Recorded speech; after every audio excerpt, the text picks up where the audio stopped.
मुख्यमंत्री माझी लाडकी बहीण योजनेच्या सर्व पात्र लाभार्थी लाडक्या बहिणींना ई-के-वाय-सी करणे बंधनकारक करण्यात आले आहे.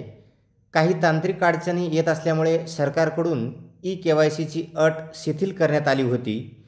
परंतु आज झालेल्या बैठकीत ई-के-वाय-सी कधीपर्यंत करून घ्यावी, याची मुदत कधीपर्यंत संपत आहे, यासंबंधी महिला व बालविकास मंत्री आदिती तटकरे यांनी ट्विट करून माहिती दिली आहे.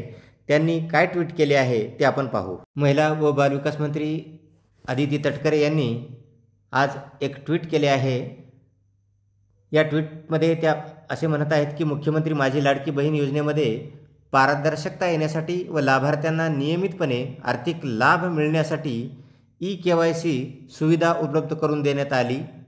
या प्रक्रियेत अधिक सुसूत्रता आणण्यासाठी आज मंत्रालयात बैठक घेतली.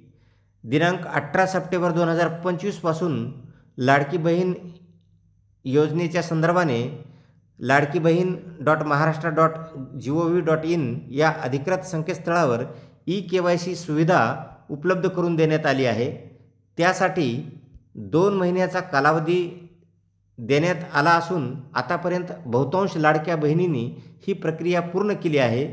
उर्वरित लाभार्थी बहिणींनीही 18 नोव्हेंबर 2025 पूर्वी ई-के-वाय-सी प्रक्रिया पूर्ण करावी असे मी सर्वांना आवाहन करते. अशा प्रकारचे ट्विट महिला व बालविकास मंत्री आदिती तटकरे यांनी केलेले आहे. या ट्विटनुसार लाडक्या बहिणींना ही ई-के-वाय-सी करण्याची सुविधा 18 सप्टेंबर 2025 पासून उपलब्ध करून दिली आहे. या सुविधेला येणाऱ्या 18 नोव्हेंबरला 2 महिने पूर्ण होत आहेत. तरी सुरळीतपणे हप्ता खात्यावर जमा होण्यासाठी सर्व पात्र लाडक्या बहिणींनी 18 नोव्हेंबरपर्यंत आपली ई-के-वाय-सी पूर्ण करून घ्यावी. ई-के-वाय-सी पूर्ण करणाऱ्या पात्र लाडक्या बहिणींना सुरळीतपणे हप्ते मिळत जातील. ही माहिती आवडली असेल तर व्हिडिओला लाईक करा. अशाच प्रकारच्या अद्ययावत माहितीसाठी चॅनलला सबस्क्राईब करा. धन्यवाद.